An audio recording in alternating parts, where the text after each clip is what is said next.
Why does he become 6k? It makes no sense. Bandai, the card is strong enough. Like, why are we giving him 6 different effects for 3 costs and he has a 1k counter? How does that make any sense, by the way? This guy could just genuinely be a 3 cost 4k, double attack, and that would be strong enough. Make Oma double attack as well, sure, that's strong enough. Why did they become 6k bases? And why not 5? Bro, it's a 3 cost 5. That's everyone knows that's how it works. 3 cost 5k. Why is it 3 cost 6k? Where did that come from? They just freestyle the numbers. Like, bro, it's so impossible to play. And yeah, look, he's just gonna do some bullshit to my... Hello everyone, welcome back to another video. This has probably been my most requested matchup guide. So I'm really glad to finally be able to post this video. The point of today's video is to play against Enel, but we're going second and we want them to open Holy. The reason being is because this is probably our hardest matchup. And so if we can figure out this matchup, we're in a really good spot for when the set comes out. I thought this would be the best way to end this preset testing before I start my rank series. So hopefully you guys enjoy. If you do, please like and subscribe. This took forever to edit, and let's get into the deck breakdown. Okay, so getting into the deck breakdown, I recorded this video over the course of 1 week, and so I actually iterated my deck throughout the week.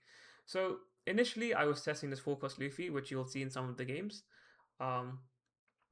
My thoughts on this card are that it's good into certain matchups, but overall it makes the deck weaker, and so I think in the end I decided to remove it from the deck. But I still wanted to show you guys how this card plays so that you can make that decision for yourself, since I think it's definitely viable and I think it'll just come down to personal preference. So yeah, getting into the deck breakdown, we play the Searching Army, of course. Very strong card. You can order the bottom of your deck, which really helps late game when you've milled your deck down to your last 8 cards. We play the Pseudo DMG Blocker Nami. We play the MVP of the deck, 2 Blocker Usopp. We're testing out this Luffy, so we'll see how that goes in the games. We're playing 4 of the Zoro, the 2k Zoros. Honestly, if you can't afford this card because they are very expensive, just buy any 2k Straw Hat. It doesn't have to be the Zoro. I almost never play it out, so yeah, you can just replace this with a 2k Straw Hat. We're playing 2 of the Secret Rare Luffys. We're playing 1 Brook. I think I'm pretty happy with these ratios going forward. 3 Lord Beppo I'm happy with. We're playing 4 of the Sanji and 4 Spoiled. So we're playing 12 2Ks in total. We play 4 Chopper, of course. We're playing 2 Zoro. I feel like you don't need more than 2 personally. I feel like you'll almost always play this card off the docking 6. So you don't really need more than 2. We're playing 3 Morgan. I'm actually a really big fan of this card. It's a new card I've been testing alongside the Luffy. I think I just replaced Robin with this card because it has the same effect as Robin, but it's a 1k counter. I think going forward, I'll probably keep this card at 2 and bring back 1 Robin, just because having a 7k body does feel really nice. And so yeah, really big fan of this card. We're playing 3 Docking 6. We're playing 3 Nightmare Luffy. I know this might be a bit controversial, but I wanted to make space for this Luffy, and this is the best way I could do it, in my opinion. I think Docking 6 at 3, I think a lot of people might not like, but I think Nightmare Luffy at 3 is actually viable. So for sure, if you want to do that in your build, that's completely fine. I don't think this card needs to be a 4 of. We're playing 4 Nami, and then we're playing 2 DMG and 2 Gum Gum Storm. And very quickly, I'll show you what the iterated version is, which is basically getting rid of the promo Luffy to bump these 2 cards back up to a 4 of. That's basically the only change. And so yeah, I'll be playing both of these decks throughout the video. I'll start with the promo Luffy just to show you guys those games, and then I'll switch over to the final version of the list, I guess. And yeah, I think going forward, the only change I'll make is get rid of 1 Morgan for 1 Robin, and that's probably the list I'll take into ranked. Also, I have a Brook Discord now, so if you guys want to join that, we talk about deck breakdowns all the time, different tech cards, and yeah, if you want to be part of a Brook community, join my Discord. It's very active and it's a lot of fun talking to other Brook players. So game 1, we are going second, of course.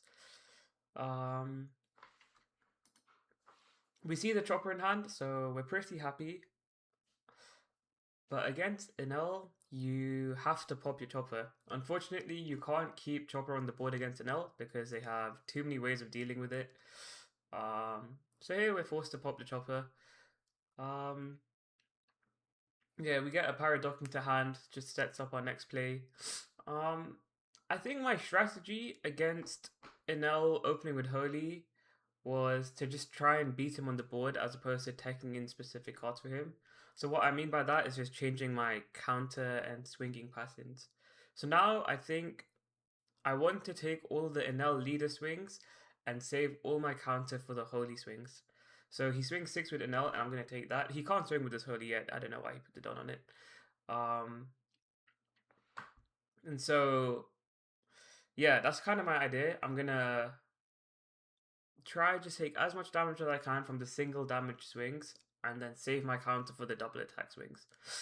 So here we see one of the tech cards we decided to put into this deck, which was Morgan. I'm actually a really big fan of this Morgan card. I think low key I can see it staying in the deck. Currently I've replaced Robin completely with Morgan. So I had 3 Robin before and I've replaced it with 3 Morgan. But I actually think maybe that's a bit overkill. I think maybe 2 Morgan, 1 Robin sounds better to me.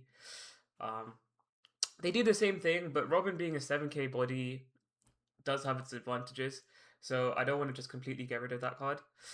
But Morgan having a 1k counter is really, really lovely. So here we're already playing super, super defensive. We set up the blocker and we leave 1 Don active for Gum Gum Storm. Very, very defensive turn because we're just trying to stay as healthy as possible. We got a little lucky that our opponent didn't open with the Ohm. So this isn't their perfect curve. The perfect curve would be Ohm into Holy into 6-drop, but they just have Holy into 6-drop. So yeah, that definitely saved us from a little early aggression. But here, they Mamaragian our blocker, which actually doesn't mean anything. Because if you think about it, they still have to either swing into the blocker to get rid of it, or they don't, and then I can just restand the next turn. So here he's going to swing into it, so technically it's already blocked for me. But I'm not going to give him that swing. I'm going to 2k it. I'm going to be really annoying. So now if he wants to get rid of my blocker, he needs to swing with Holy. But of course he's not going to do that. And so I'm going to use that Gum Gum Storm, and I'm going to use the Chopper. Also, it's important to remember that Gum Gum Storm only works when you have 15 cards in trash. So I made sure to counter the way I did. So I had 15 cards in trash, because I think I had like 13 or 14 or something like that. I had 13, so that 2k counter put me at 14, and then the Gum Gum Storm put me at 15, something like that. And so yeah, that was a successful turn because we're still at 3 life. So here I'm swinging 7k into the 6k Holy. The reason being is because Enel only plays 4 2ks that they can use to protect non-Enel cards. So all the other 2ks are Enel locked. And so you'll see he had to give me 2 1ks, one of them being the Mamaragian, which meant that it recycled itself.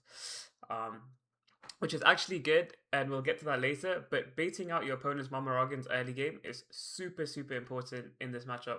So if you just swing 5s and you try bait out an opponent's Mamaragian, it's actually really good. And the reason being is so that when we play out Usopp, our opponent can't rest it. So ideally you want to try bait out like 2 Mamaragians because it's pretty unlikely they'll have 3 or 4. And so here we play our 4-cost Luffy. That's the second tech card we're trying out.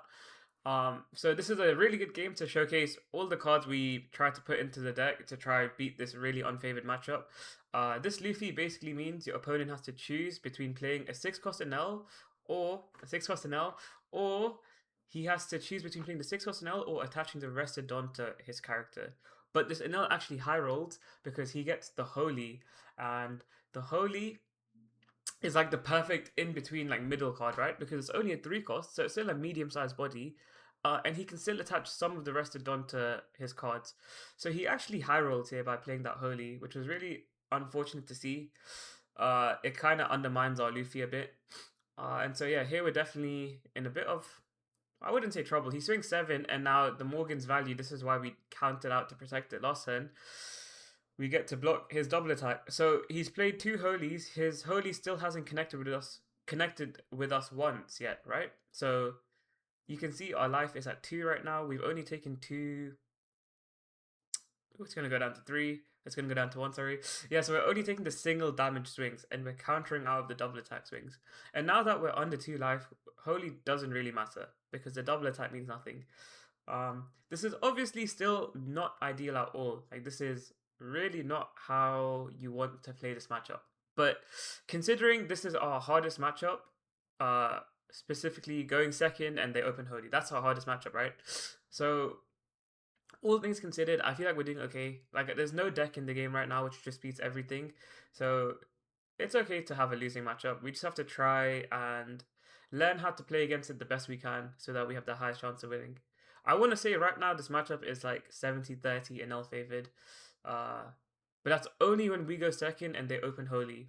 If we're going first, I want to say the matchup's Brook favored. So really, all things considered, I think we're doing okay in the meta. So yeah, we finally get rid of one of his holies. I actually don't think that matters anymore because we're a 7k leader now. So maybe I should have just swung face. Like he can't swing with both holies, I don't think. Well, yeah, technically he can, but yeah, then he'd just have to attach active on. So yeah, I don't think he'd do that.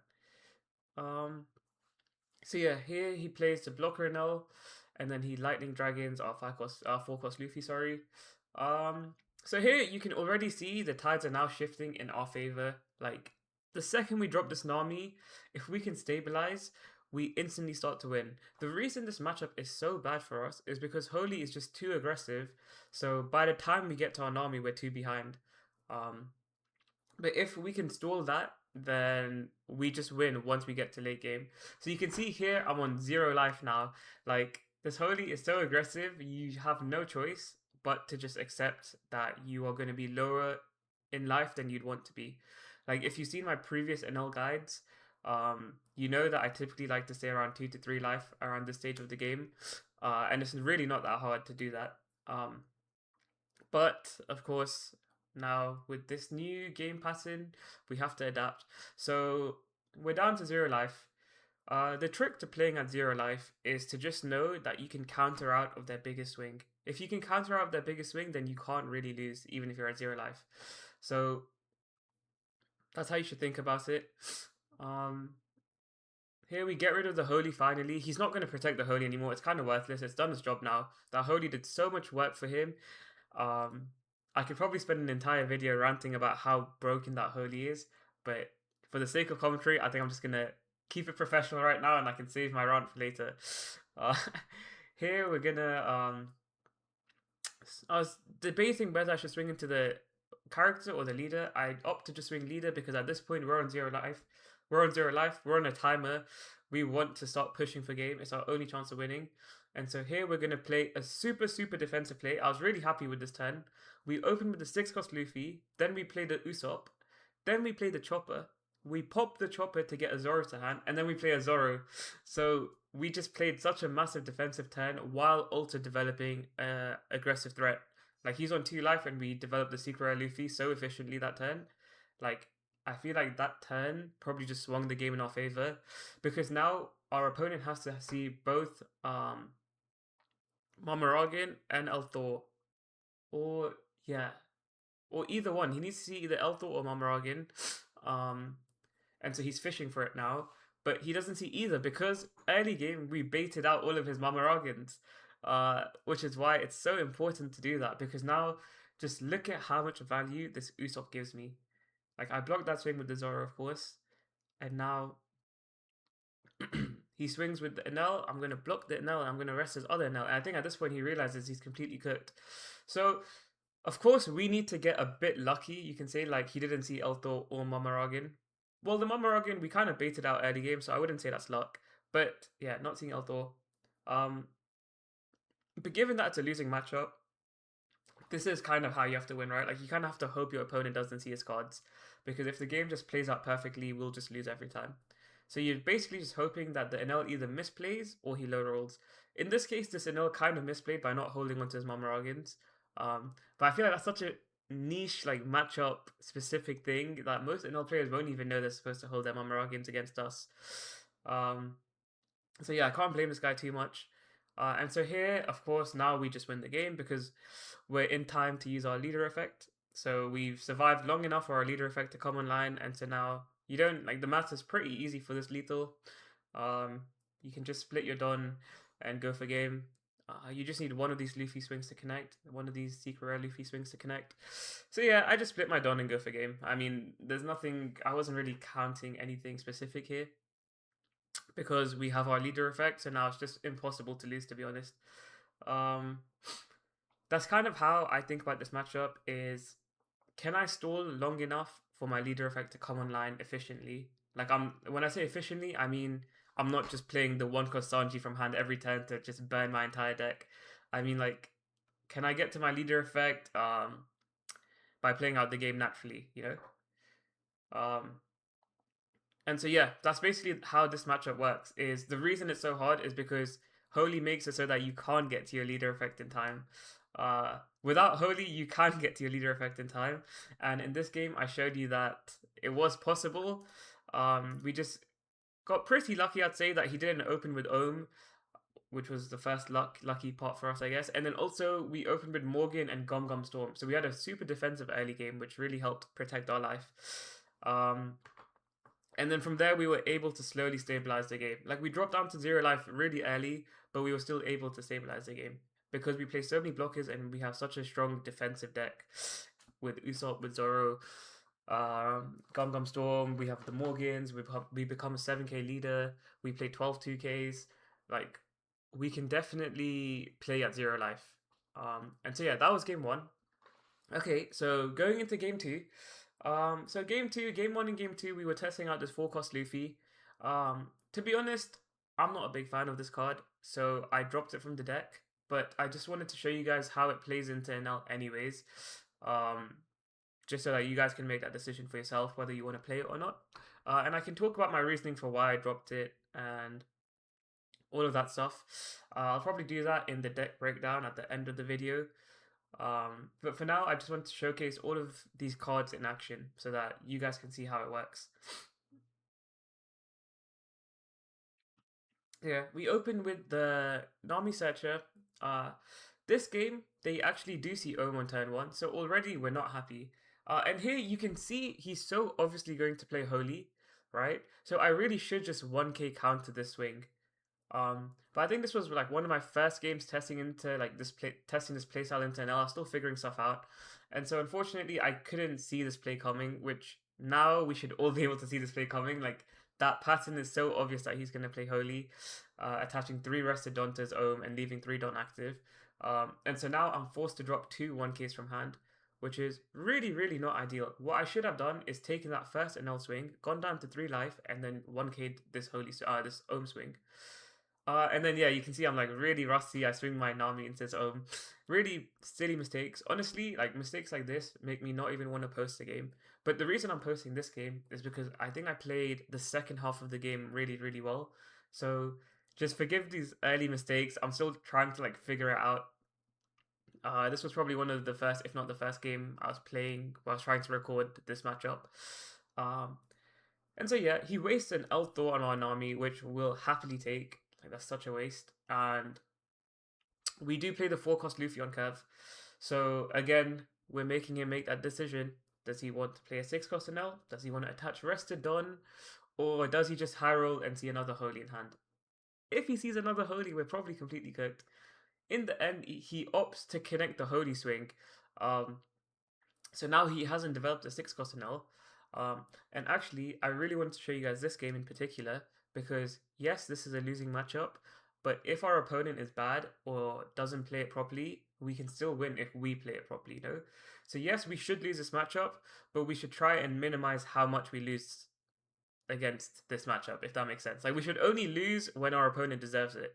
And this guy does not deserve us losing because he's not playing it very well. The reason he's not playing it very well is because he's just way too greedy with connecting his Holy swing. Like, he needs to recognize that the whole threat of Holy is just having it on the board and being able to touch the 4 rested Don. But instead, he's getting very greedy to connect the Holy swing, and what that does is it slows down his own development. And so here, like, yes, he connected the Holy swing. Yes, we took 2 damage, and yes, that's not ideal. But you can see that he also didn't play the 6-cost Enel, right? And so here I did like, I was thinking for quite a long time. I was thinking about whether I should drop the 4-cost Luffy or whether I should drop the Pirate Docking 6. I think in the end, I opt to just swing first and then most likely drop the Pirate Docking 6 just to develop a 7k character. The problem with Holy is that he is a 6k base on our turn. How insanely overpowered is that? And so we need to swing 7k into it because, like I said in the last game, Enel doesn't play 2ks that can protect the Holy. He only plays 4 of them. Um, and so we need an efficient way of swinging 7k, which is why I opt to play the Docking 6. Um,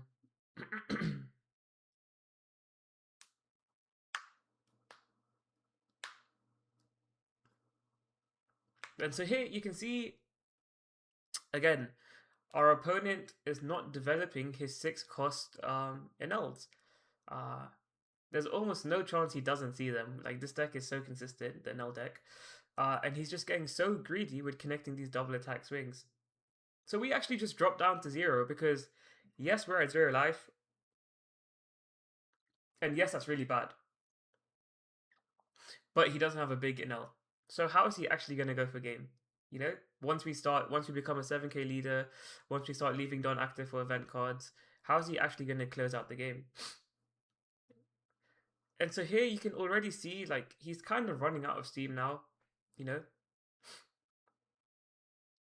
He's going to play the Momorogin to protect this Holy.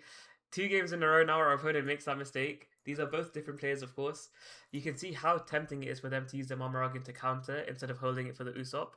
Very, very easy mistake to make if you're not familiar with the matchup. And I think that's one of our strengths in not being a tier 1 deck, is that most players probably will not learn the Brook matchup. But as long as we learn the matchup, we should genuinely win most matchups. This is by far our hardest matchup, what I'm showing you right here. And you can see with like correct play, we're still somewhat competitive. Like, we're still somewhat playing, right? Like, we dropped down to 0 life. He has 4 life. But we're still fighting. He hasn't developed a 6 cost Enel, which is why I can play like this. Because, like I said, when you go down to 0 life, as long as you can counter your opponent's biggest swing, you should typically be okay. Like, unless he like does some like weird mass stuff that I didn't think about, and he splits his Don, and yeah, like, fair enough then if he can figure that out. But in general, if I can survive the biggest swing, then I'm good. And so here he doesn't develop Enel again. He plays Divine Departure this time. So he just has not played the 6 cost Enel a single time. He's so greedy to end the game. It's insane. Like, you can tell this guy's just trying to kill me every turn. Like, he's not thinking about his own game. He's just thinking about how he can finish this game as quick as possible. And so yeah, he plays Holy, he plays Ohm, he plays Holy, he plays Divine Departure. By all means, he's playing all the cards that counter us, right? He even gets rid of our Nightmare Luffy. But that's okay. Like, we're still not in a bad position because he just has not developed his board. Like, all of a sudden, when you drop down to 0 life, you see how Holy isn't really scary anymore. Like, mate, you've taken all our life already, you know? Like, there's not really much more that card can do now. And so yeah, he swings with Ohm to power reduce our card and then freeze it. And he's frozen both our Luffy and Docking 6 now. So we can't even swing back into him. And here he plays... yep, another power reduction card, and now he's probably going to rest our Nami. Yes, he plays the Mamorogin to rest our Nami, and that means he'll probably freeze our Nami. But every time our opponent plays a Mamorogin, you should be happy, because that's one less Mamorogin in hand for our Usopp. And if they can't Mamorogin our Usopp, that one card can single-handedly win the entire game, just because of how Enel works as a deck. Enel does not have many swings. Enel is a deck that goes tall, not wide, generally, which is kind of counterintuitive because you see 4 little guys on the board right now, and I'm telling you that Enel goes tall and not wide, right? But it's because he can't swing with all of them. And so Usopp just does so much work into this deck. And so yeah, now it's our turn. We're gonna open with the Nami. To be honest, I spent quite a lot of time thinking about these turns, but for the sake of the video, I've cut out a lot of the dead space, so hopefully it's more enjoyable for you guys to watch. But here we're gonna go full defensive, just full defensive. We're gonna take the Gum Gum Storm, and then we're gonna look at our trash, make sure we see an Usopp. We're gonna swing 5 to face. Uh, we're gonna play the Nami, and then we're gonna play the Usopp, and we're gonna leave one Don active for Gum Gum Storm. And so, even though we're on 0 life, even though we only have 1k of counter in hand, that's non-event. Um, like we're actually in such a good spot because we took the Gum Gum Storm, we left one Don active for it, and we have our Usopp. So genuinely, how can our opponent go for game right now if he doesn't see the right cards? And the likelihood of him seeing the right cards is quite low because he's been playing them throughout the game. He hasn't been thinking about how he wants to go for lethal. He's just been trying to rush us down. Uh, and you can see that once we start playing our 8-cost Namis, the matchup becomes Brook favorite because this 8-cost Nami just gives us so much value that the entire purpose of how I play this deck, like the way I play this deck, is my early turns are just trying to stay healthy and develop into my late turns efficiently. That's why I try not to play like the 4-cost Zoro, for example, or I don't play any early aggression cards because I play this deck in a very controlled manner. Like I try to stay healthy, I try to drop my late game cards, and then I try to win without forcing my leader effect. And so far that feels the best for me. Um, I think the way I like to think of Brook as a leader is like you can think of it as like a rope burning, right? And you're trying to burn your entire deck so that you can use your leader effect. And I think initially I played it in a way where I was dropping the 1-cost Sanjis from hand. I was trying to mill as many cards as possible every turn, and I was trying to burn that rope as fast as possible, and then just go for game. And if I have it, I have it. If I don't, I don't, and I lose. Whereas now I'm trying to just let the rope burn naturally and play very controlled and not rush my lethal. And I've had so much more success playing like that. Like it's not even close. So I'm very happy to play Brook in a controlled style. Hopefully that analogy made sense. But yeah, you can see like this Usopp. I've just rested both his like both his big swings, and so now if he wants to go for game, he needs to commit all of his Don to one of his cards. The maximum he can swing is 6 Don plus 2k, so 8k. And then if he has power boosts, then like that, for example. So now the highest he can swing is 9k. Um, and I have 5k of counter in hand. So he needs to swing 10k to go for game here. But he doesn't have it. Instead, he can only go up to 9, which is what I mean. You kind of just think, like, if they put all the Don into a card, how high can they go? Can I counter out of that? If yes, then it's okay to play at 0 life. And so here I could counter out of his big swing where he puts all his Don into one card. Now he just concedes because look at his hand. He has all of his 6-cost Enels, which he just was not playing throughout the game because he was so greedy to try kill us with that holy. And so yeah, I just wanted to show you guys these two games first.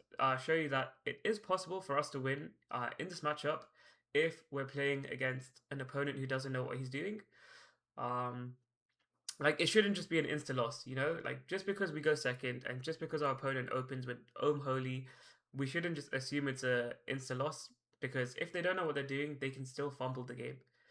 That being said, I'm now gonna show you two games I played against, probably the best Enel I've played against on the sim to his credit. Like he was really good, and he knew exactly how to play this matchup. Okay, so going into game 3,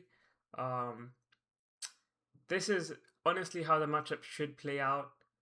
So our opponent opens Ohm. Already we're not happy. We don't have a 2k in hand, which is really bad. And unfortunately we don't have a 2k in trash either that we can take. So we have to make a decision now on what to take. So we just take the Nami because we already have 2 Namis in trash and we obviously need to see Nami this game. And we don't have the luxury of leaving Chopper on the board. So we just opt to take that Nami early. But unfortunately, we don't have a 2k in hand, which is actually a really big problem because our opponent has already opened so perfectly. He's opened with Shura, so he doesn't actually have to swing with his Ohm, which is really bad for us because now we can't clear his Ohms out before he plays Holy. And so he swings double 6, and we either have to take both the swings or we have to give him 2 cards. I really don't think it's worth giving 2 cards, so I choose to take both the swings. Unfortunately, that Zoro comes 1 life too late. And this game already feels so much harder because he's opened so aggressive. He's opened double Ohm, Shura, He swung with the Shura. He's left his own standing, so I can't clear those. He's protecting my swings. Mamaragan, obviously we're happy to see that, but the game does not feel great. Now we open with the Luffy, so we kind of have to hope that he doesn't have Holy in hand. Uh, Otherwise, it just completely undermines our Luffy. And unfortunately, he does have Holy. And so now this Luffy actually doesn't give me much value because now he gets to develop a card and he gets to attach some Resodon. It's like an in between of both worlds, right? Like normally you're asking them to choose between either developing an Enel or attaching Resodon to one of his little guys. With Holy, he can do a bit of both. He can develop a good card while also attaching Resodon. And so yeah, now it's really hard for us to play. He opens with an Ohm Swing, which we obviously have to counter because this Ohm is double attack thanks to the Holy. Bandai gave this Holy card like 4 different effects for literally no reason. Genuinely have no idea why any of those like Holy could have had any one of those effects and it'd be a good card. Why does he have all of them in one card that costs... I'm gonna save this for the end of the video. Let's keep it professional. He swings 5 into my leader and I counter it 1k. Bro, honestly, the end of the video is just going to be a Holy run. I don't even think I'll do a deck breakdown. This card is so disgustingly overtuned. Like, it's such an obvious power creep. A 3 cost 6k that also makes his other card 6k. Why? I don't know. Like, genuinely, they just added that bit for fun. Like, there was no need to make the Ohm 6k. That was just done for fun. And obviously, now we're completely cooked. He's popped our only character. We have no cards on the board. We have 1 life and we're at 6 dawn. Like, we're nowhere near our Namis. We're so cooked. And so yeah, as you can see, it's not even close when they play their curve properly. We're obviously still gonna try play out the game, but at this point the game is just done. Like what is there to do? I don't know what they were thinking when they made this card. Like, how can one card just cook an entire matchup? That's so crazy. If this Holy didn't exist, we would genuinely beat Enel going first or going second. But this one card just makes it unplayable. And so you can see what happens when our opponent doesn't greed with the Holy, right? Like, he's just playing out his cards, but he's not getting greedy with the swing. So yeah, we just swing 5 to face. He should take this. He has 5 cards in hand. It'd be very unlikely. It'd be very weird if he didn't take this swing. Not that it makes any difference. And he doesn't take it. So this guy is probably just trying to perfect game us. Maybe he's making a YouTube channel. I'm making a YouTube video. Like, I genuinely think he's trying to perfect game us because I don't know why he didn't take that swing.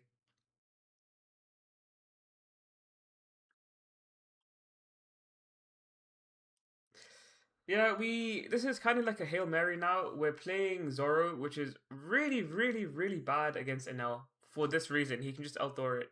But the reason we did that is because we're so behind, we just need to do something and hope we high roll. Like, we just hope he doesn't have Elthor. But he does. And so now at this point, the game's completely cooked. You can see that at no point in this game did my opponent greed for the Holy Swing. He developed his board very naturally. He played the Ohm, he played the Holy, he played the 6 cost Enel. And he never got greedy to get any of his swings to connect because this guy understands that he will just win the game naturally. He doesn't need to force the swing. And so yeah. At this point, the game is just cooked. Bro, I have 1 life, he has 5. I'm genuinely about to get perfect gamed. And like, my one mistake was not having a 2k in my opening hand. And my second mistake, but this is more of like a hindsight mistake, is I never cleared his Shura. I probably should have cleared his Shura because that way it forces him to swing with his ohms. And so that way I can clear his ohms. But because I never cleared the Shura, he's never been pressured to swing with his ohms. Because he still has a small guy to do the swings. But I guess that's kind of hard to see in the moment while playing the game. That's more of like a hindsight thing. I think next time I play this matchup, if I'm in a situation similar to this, I will clear out the Shura so that my opponent's forced to swing with the Ohm, and so then that way I can actually clear them out. Because Brook is probably like one of the only black decks that doesn't actually play removal. And our only form of resting is the 4 cost Nami. I guess. Like, we're not going to DMG, obviously. We're not going to play the 6-cost Brook. So the only efficient way to rest his cards is a 4-cost Nami. So here we develop our Nightmare Luffy. We're trying super hard to stay in the game. At this point, once you get Nightmare Luffy, there's no reason to clear out the little guys because you're a 7k leader now. There's no chance he can swing with 2 of them. He can only swing with 1 of them.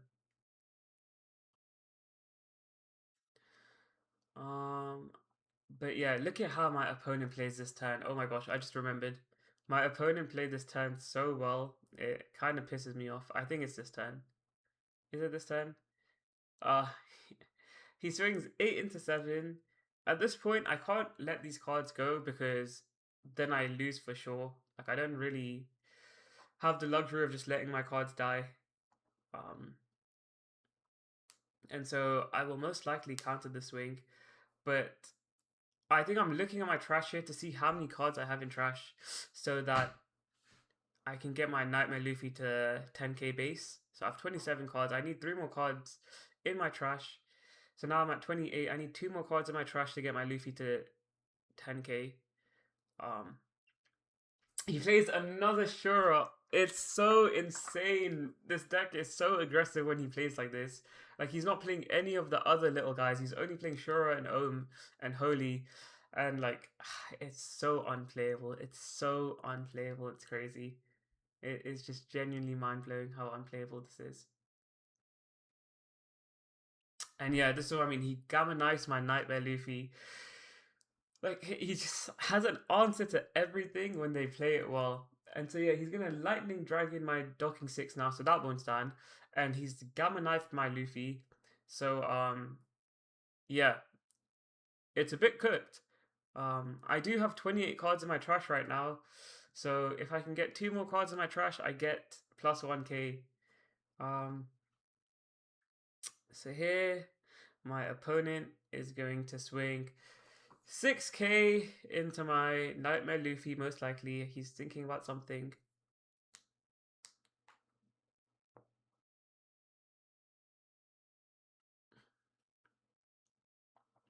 He's trying to be as efficient as possible, so he swings 3k into my Nightmare Luffy, power reducing it to make it a 3k character. Not getting rid of these ohms is so bad. Like, he can just pick a turn where he gets so much value from them, which is this turn. So now I have 29 cards in my deck, in my trash, sorry. Now I have 30 cards in my trash, which he did not expect. So my Luffy goes up to 3k again because he power reduced it with the second ohm. And so this is kind of like a miracle, I guess, that my Luffy doesn't die from that swing because he gets plus 1k from being at 30 cards in trash. So now he's forced to swing with the big Enel. And so honestly, I should have just tried to go for game this turn. Like, I don't see, like, I think you have to make a choice. You either try go for game this turn, or you try set up like a defensive block and then hope your opponent can't get through it. And in general, when deciding which one to go with, you should just think about which one leads to a higher chance of you winning. Which sounds kind of obvious, but just think about what your opponent's responses to you can be in both scenarios, and then think about which one's more likely. So for example, if I go for game this turn, does my opponent have enough counter in hand to get out of that? I think the answer is yes. He's at 3 life, he has 5 cards in hand. So I think the likelihood of me going for game this turn is very low. So then I'm thinking, if I set up a defensive block, do I have a higher chance of winning? And for that to work, my opponent needs to not see Momoragan or Elthor, which I think is more likely that they don't see those cards. So I decide to just play very defensive and try to stall out another turn. So I take the Zoro to hand. I finally clear his ohm, but honestly, at this point, it's too late. That swing should have just gone to face. There's no point clearing out these ohms now. Like, the damage is already done. Completely cooked. Honestly, this just feels like I'm trying to make a video against yellow, and I'm trying the entire video not to just rant about the cards and actually commentate the games. Except it's purple this time. So here we set up our defensive block. And we're just gonna hope it sticks. Like, we played 2 blocker Zoros, 1 2k, 1 4k. Sorry, 1 2 cost, 1 4 cost. And we're gonna hope he doesn't see the cards needed to get through it. If he doesn't, there's like a small world where we actually win this game, which is kind of crazy to think about, right? Like, even though this game was completely cooked from start to finish, there's like a glimmer of hope. But yeah, here he plays the 6-cost Enel, which allows him to search for a card, and now it's just cooked. Like, he's gonna find whatever he needs. Lightning Dragon, he's gonna get to draw a card, I'm pretty sure. Yeah. Gonna draw a card, he's just cycling, he's just trying to find an Eldor. Or a Mamaragan. And so now he rests our blocker. And now we lose the game. So we tried. You could argue that maybe I should have tried to keep my counter in hand, but then he would have just rested my other blocker. So, you know, both times now I tried to play Zoro from my docking 6, both times it don't work. I'm pretty sure it's been twice so far in this video. But either way, playing Zoro off docking 6 is really, really bad. It doesn't work. It never works. So this card is very useless in this matchup. Just use it as counter, don't play it. And unfortunately, now we lose the game. So he has a guaranteed win here. As you can see, my opponent played it really well. At no point did he overcommit to getting the swing to connect. He played it very controlled from start to finish. And yeah, like, it was just, oh, that's a new card, the Luffy. Haven't seen that one before. But yeah, it wasn't even close. So I decided to rematch him because he's obviously a very strong Enel player. Like, he piloted that deck very well. He was cycling his cards really well. He built his board really well. He was swinging really well. So yeah, I think it's good content at the very least to play against players like this. There's no point in just posting videos of me playing against maybe newer players or players who aren't as familiar with Enel. So playing against someone who can actually pilot the deck is really interesting for me and hopefully for you guys as well.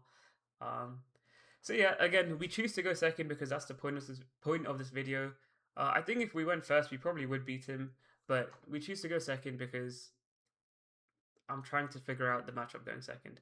And so he opens Ohm into Holy again. So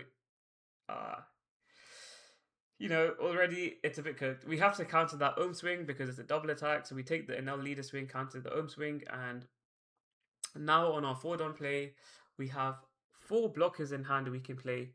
So you can see, like, my answer to this deck is just to try play as many blockers as I can and hope for the best. So here we play the Usopp, the strongest blocker out of the 4. Unfortunately, Holy being a 6k base means we can't rest him with Nami and swing into him. Why does he become 6k? It makes no sense. Bandai, the card is strong enough. Like, why are we giving him 6 different effects for 3 costs and he has a 1k counter? How does that make any sense, by the way? This guy could just genuinely be a 3 cost 4k double attack. And that would be strong enough. Make Ohm a double attack as well. Sure, that's strong enough. Why did they become 6k bases? And why not 5? Bro, it's a 3 cost 5. That's everyone knows that's how it works. 3 cost 5k. Why is it 3 cost 6k? Where did that come from? They just freestyle the numbers. Like, bro, it's so impossible to play. And yeah, look, he's just gonna do some bullshit to my Usopp. Here we go. Cost power reduced. Double lightning beast. Power Elthord it. Usopp's effect still goes off when he gets KO'd though, which is kind of nice. So we get to rest his Holy. Maybe he didn't realize that, or maybe he did and he didn't care. But at least we get to rest his Holy now, which is nice. Usopp is such a good card, man. Genuinely. The only answer to it is Mamaragan, and that's not even an answer, that just delays it, because it just comes back next turn then. And if they KO it, we get to rest one of their cards. So good, so good. Now that bottom decking isn't very strong, cards like Usopp are so strong. Oh, sorry, now that bottom decking isn't very prevalent. Yeah. Sorry about that, Rod. I couldn't keep it in any longer. Um, yeah, so here, unfortunately, it's cooked again. My opponent's just done the same thing to me 2 games in a row, where he doesn't overcommit. He just develops his board very naturally. He plays Ohm into Holy into 6 cost. Um, and so this is my last chance. I play the 4 cost Nami, and I'm going to swing 7k into his 6k Holy. Because they only play 4 2Ks, there's a high likelihood that this connects. If this doesn't connect, unfortunately, we probably just lose the game. This is what I thought was the best play at the time because we set up a blocker. Yeah, so they do have the 2k. So unfortunately, it is a bit cooked now. They only play 4 of that card, so it was really unfortunate that they had it in hand. But the reason I wanted to do this was because, for one, we clear his blocker. 2, we set up our own blocker. 3, we have a chance of killing his Holy. And 4, we get our Don to restand for Gum Gum Storm. So I thought this was probably the best play, better than developing a Docking 6. And also, we see our late game in our hand. We see Nami, we see Lord Beppo. So we don't really need to develop a Docking 6. Because the whole point of Docking 6 is to play Chopper to see our late game. But if we already see our late game, we don't need to play Docking 6 anymore. That's also why I really like playing the 5 cost Robin. So yeah, I think if we could kill his Holy with that swing, we probably had a chance of winning the game. But he had a 2k in hand, so now we're a bit cooked. Again, he's never overcommitting swings. He's just going to swing 5 here with the Holy. Yeah.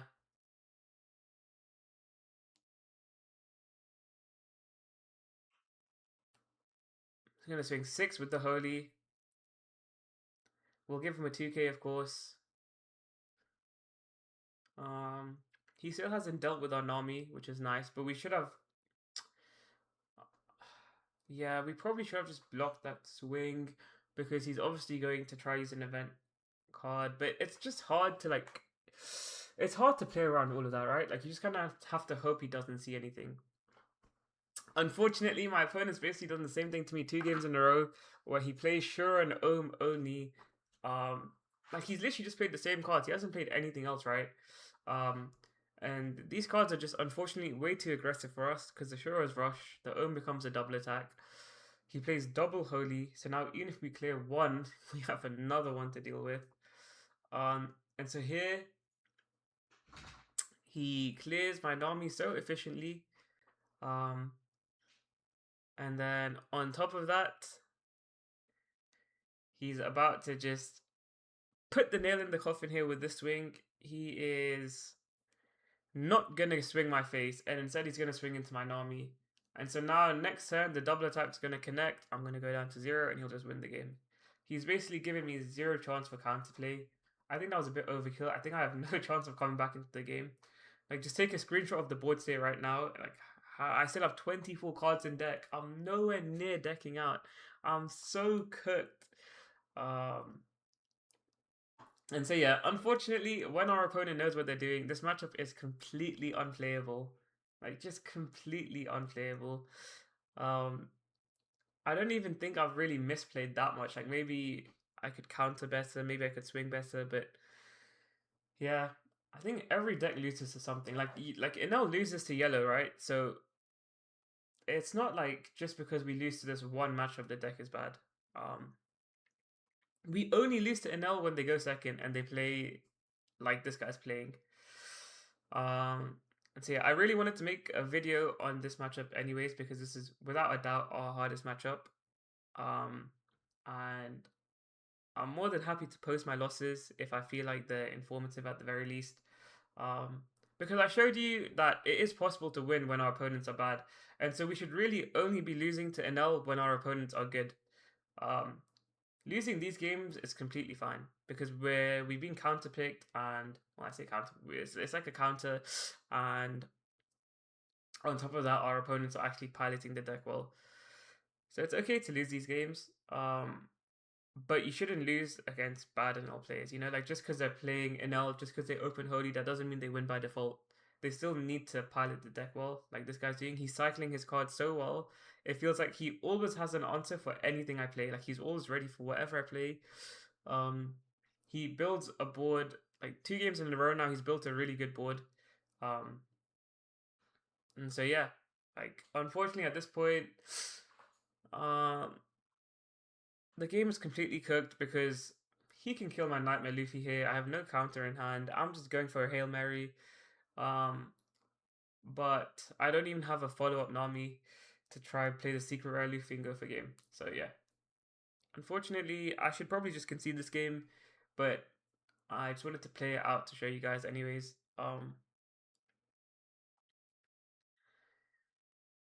Yeah, it's just depressing, isn't it? It's just so depressing. This one dog just makes the entire matchup so hard. It's so crazy. What can you do? What can you? I feel like I don't even know what was going through their head when they designed this card. Like I can't think of any justification. And yeah, obviously I'm just gonna concede here. I have nothing to do, and he still had such a nice hand. Um, and so yeah, I wanted to show you guys what the matchup looks like when our opponent knows what they're doing. As you can see, it's completely unplayable for us. It's just horrible. Um, but even though those games were really depressing to watch, um, I want to show you that we still can beat Enel. Like quite often, to be honest. I think I beat Enel more than I lose to him, and that is the like what I've showed you there is the only time I will lose to Enel is when they play that exact sequence. That guy played it 2 games in a row, so you can see I lost both those games. But if our opponent plays any other sequence, we should just win. And so let's get into the other games, and I'll show you how that plays out. Okay. And so moving on now. We're going first this time. So I think after those losses, I just wanted to show you that the matchup is not as depressing as it seems. So I'm going to show you just one game of us going first, and then we'll go back to going second. Um, Going first, we play the Nami and we see the Luffy, and our hand already is perfect. Like this is a perfect hand. So now, if our opponent doesn't play well, we should just win the game already, because it's a winning matchup for us, and we see our cards. So there's no more like RNG. Like we will just win, and we see the Nami. So this hand is like amazing. He plays Pudding. He plays Ohm. Uh, Not scary enough. And so yeah, we're just chilling. We swing 5. He's gonna if he gives us the Mamaragan, we have a smile on our face. If he takes it, we have a smile on our face. If he gives us this 2K, we have a smile on our face. Uh and we open with Morgan. You can see the power of Morgan. I can just develop a blocker and cycle cards out of my hand. Here I was actually very happy with my hand already. Like I said, I have the perfect hand. So I just discard the 2 cards I drew. Zoro is useless in this matchup, the 2 card Zoro, so just get rid of him whenever you can. That card is so useless. He can Eldor it, he can Mamaragan it, it's so useless. So yeah, we get rid of it, and now of course they Mamaragan, but this Mamaragan means nothing. It really means nothing. It's such a waste. Because now you still have to swing into the blocker to get rid of it. And if you want to just do damage to my face, I probably would have taken those swings anyways. I'm not blocking these swings.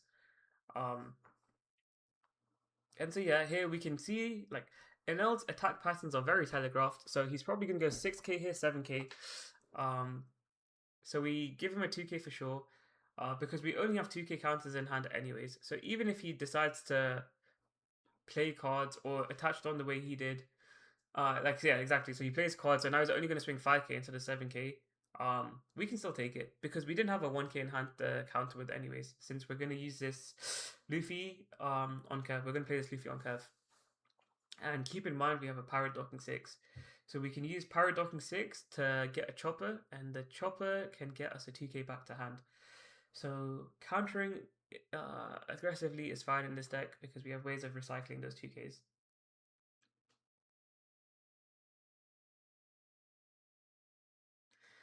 So yeah, at this point, our opponent doesn't play holy, and like you guys can just see the difference, right, between between the 2 games. This is just like day and night difference. It is so much more playable. Like here, we don't even have a chopper, but we just play the Nami and we get an Usopp to hand, and we're so happy right now. already our game plan is so straightforward. We can play the Nightmare Luffy on 7, we can play the Nami. With the Nami, we can honestly bring back a secret rare Luffy and play the Usopp from hand, and we have so many different lines. So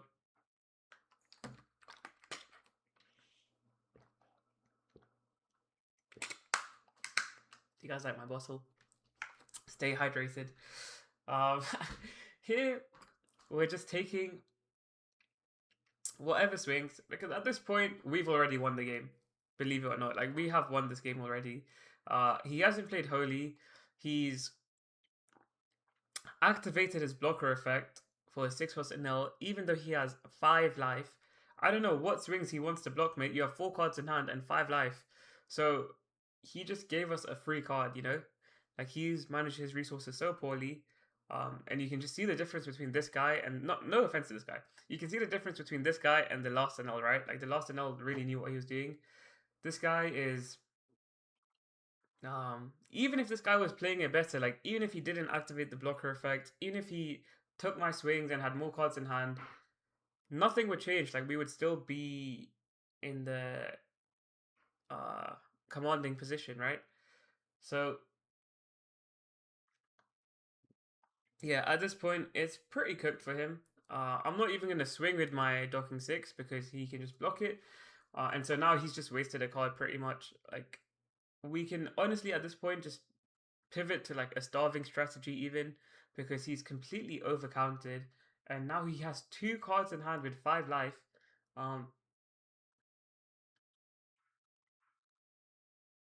So yeah, at this point, even if we could like if he swings with his Enels, we can genuinely just try to clear them. And it doesn't matter how low we drop, we have so much defense.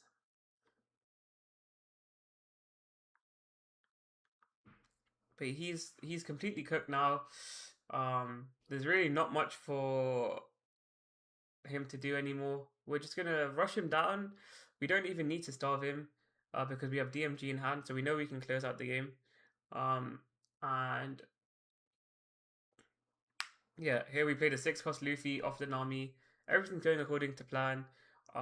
We don't need to deal with his blocker Nels at all. Here he has to block this swing, and then we can hit him in the face. Yep, so he blocks this one, and now, honestly, if we wanted to, we could probably clear one of his Enels. But the reason we don't is because we're going to drop the Usopp. So the Usopps are just going to arrest him anyways. And then we have DMG in hand to arrest him again. So it's better to just swing face and get the damage in while these blockers are sideways. And so yeah, here we're just being as accurate as possible. We're playing the Nami first to get a 2k to hand, and then we're going to replace that Nami with an Usopp. So yeah, just trying to be as precise as possible. Now we have a lot of counter in hand. These blockers really mean nothing. Like, the blocker now is really bad into us because we have so many ways of resting them. And you can see every time he plays a blocker now, he's pitching a card from his hand. So now, even though he's at 2 life, he still only has 4 cards in hand. And so yeah, like for sure, this guy was not the best Enel. I can completely agree with that. But even if he was a better Enel, just by not playing Holy and us going first, you can see how playable the matchup is.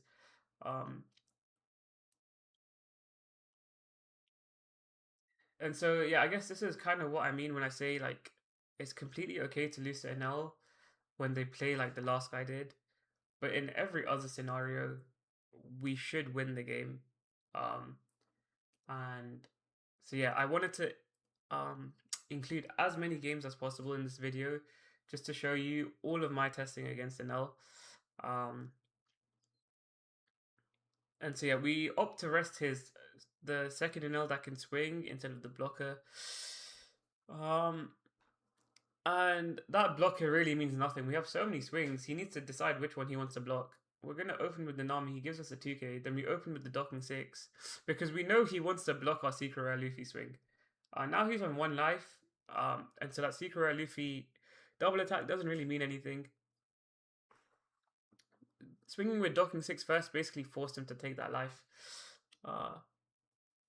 And so yeah, now we're just going to arrest the blocker. And we're basically going for lethal in a way where we can at any point pivot into just playing defensive if we need to, you know? Like at no point in that lethal did we actually commit to the lethal.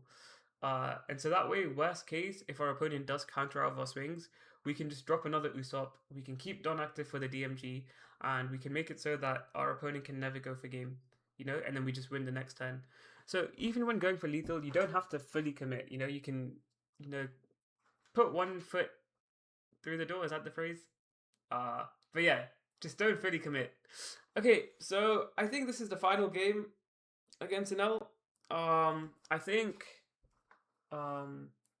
here I already played against this guy once and I forgot that Ohm was a double attack. I don't know, I wasn't paying attention and I just lost. So that wasn't very good content. It was a very silly mistake. I think I literally took a 5k double attack swing for no reason, just because I wasn't paying attention. Like he dropped I didn't even like notice he dropped the holy, you know. So anyways, we're playing again. This time I'm going second. And I wanted to show you what happens when we go second and our opponent doesn't see their curve. So this guy's already open Satori instead of Ohm. So already he's low rolling. So I just want to show you that even if we're going second, like second is obviously not ideal. Like it's still playable as long as they don't open that disgusting Ohm into holy into 6-cost line. Like anything else is fine, you know.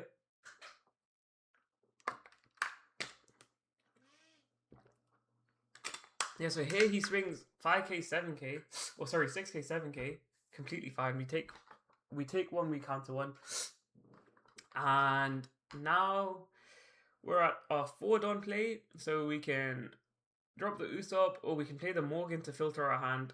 I opt to play Morgan because I see this 2-cost Zoro in my hand, and I see the 7-cost Luffy in hand, and I don't want either of those cards. Because we're on our even curve, so this Nightmare Luffy is not good because we can't play him from hand. And the Zoro is never good in this matchup. And so yeah, we're just gonna discard those 2 cards most likely. I don't really know what I'm spending so long thinking about. But we discard those 2 cards. And then here, I think because our opponent only has 1 card on board, it's good to swing into it. If he had more, then we would just go face there because it makes no difference. But now he can only swing into us 1 time. And so here he plays the 6-cost Enel. Like you can see how underwhelming our opponent's game plan is when they don't play holy. Like this is genuinely so fine. We'll just 2k this.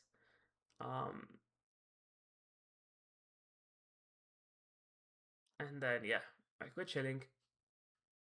Playing 12 2Ks just means that you will most likely always have a 2k in hand to counter. I've 2k'd both of his 6k swings now.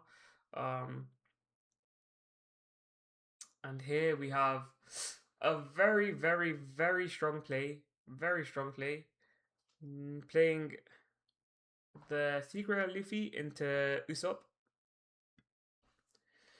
And so now you can see I'm building my board of blockers.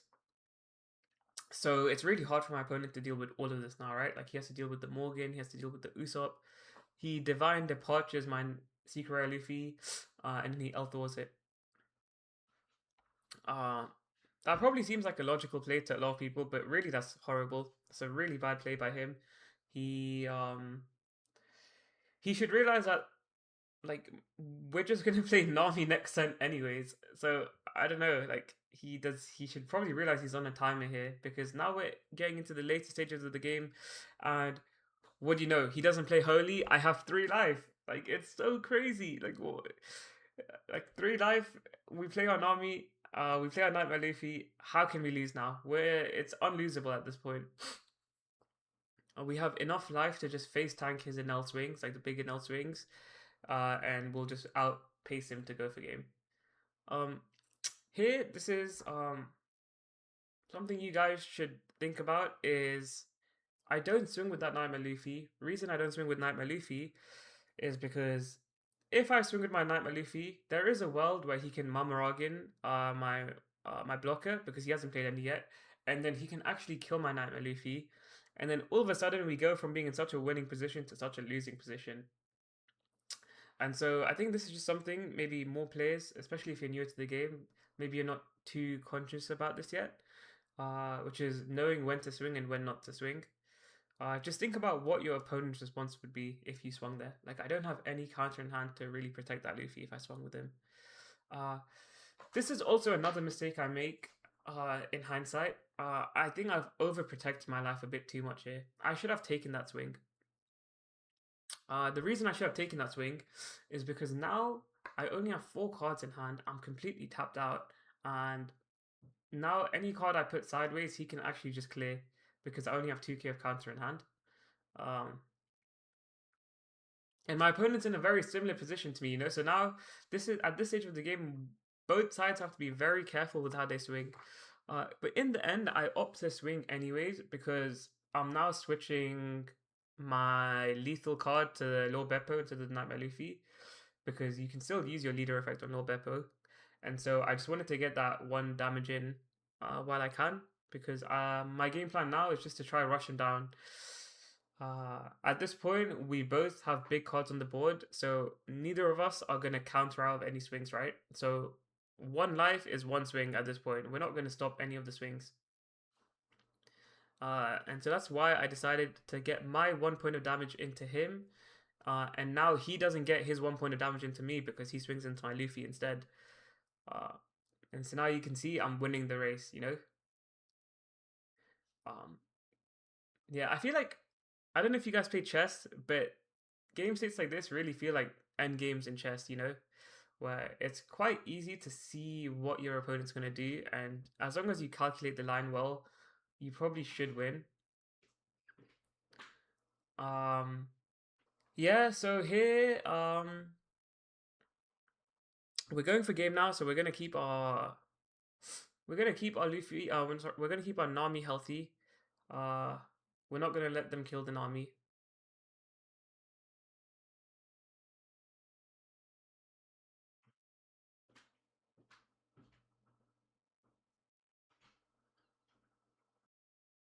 So yeah, I spent quite a long time thinking about what to do here. I start with a 7k swing. We have 5 cards in deck, so we're very close to a deck out. Or our leader effect, sorry. But we still have 3 life, so there's no reason to rush it, or there's no reason to force our lethal. So instead, we're just going to try and get all of our opponent's resources like we are right now. And then we're going to set up, I guess, like a two turn lethal. So this turn, we're just trying to get all of our opponent's resources. We're making it so that next turn when we go for lethal, it's as guaranteed as possible. We're going to play another Secret Rare Luffy, and then we're going to play a Morgan, just block her up. And here, I should definitely discard the brick, so the Nami's definitely going. And I opt to keep the DMG in hand just so that it can help me go for game. But I think here I should just swing 11, like with the Lord Beppo. I don't think I should actually attach that on. But I guess I just wanted to clear out one of his Enels, because there's no reason to take that last life. Next turn we're going to win regardless of whether he's on 0 life or 1 life, right? So we're just trying to minimize his chances of going for game. But I guess there is like a world where if he countered out of that swing and then he rested my blocker, maybe he could have won the game. So I probably should have kept Wandon active for DMG. But that's super unlikely. Like, it's super unlikely. So yeah, I think the way I played it is also fine. And yeah, you can see just how our opponent doesn't play 1 card. The game looks completely different. It looks completely different. It's not even like remotely close to those 2 games I lost, right? Like, we should win every single game against Enel where they don't open Ohm Holy 6-drop. Every single game. This deck is very easy to read and play around. Unless you roll low roll, of course. Then you just lose. That's fine. Can't avoid those losses. But I've posted, so I've showed you guys so many games now. I really don't think I've low rolled in any of the games. Here we're gonna DMG and just go for game. Very simple, very straightforward. Yeah, I guess that one Laurel was when I didn't open with a 2k in hand. But yeah, like in general, this deck is way too consistent. Um, and so yeah, that was my last game against Enel. I just wanted to show you guys that even though we're going second, we should still win if our opponent doesn't play Holy. So regardless of whether you go first or second, as long as you don't play Holy, we should win. And this video has kind of become more of a rant on Holy than anything else. But that one, it's crazy how one card ruins the matchup. One card. It's so crazy. So thank you guys for watching the video. I hope you enjoyed the matches. I guess as some closing thoughts, I will say the matchup feels pretty good, except for when Enel opens that one line which I showed you. Then it's unplayable. But otherwise, it feels pretty good. Also, this video took a really long time to edit. So if you enjoyed it, I'd really appreciate if you could share it with your friends, subscribe, like you guys know the drill. It really means a lot to me. I have a big surprise planned at 1,000 subs. So yeah, I'm really excited. I'm really excited for that video. And yeah, thank you guys for all the support. This channel has grown way faster than I thought. And I have a Discord now, so if you guys want to join that, please go ahead. We talk about Brook every day, and there's loads of discussions on new tech cards and new deck lists and new ideas. So yeah, if that sounds interesting to you, please join. I have a link in my description. And with that, I hope you guys enjoyed, and I'll see you in the next video.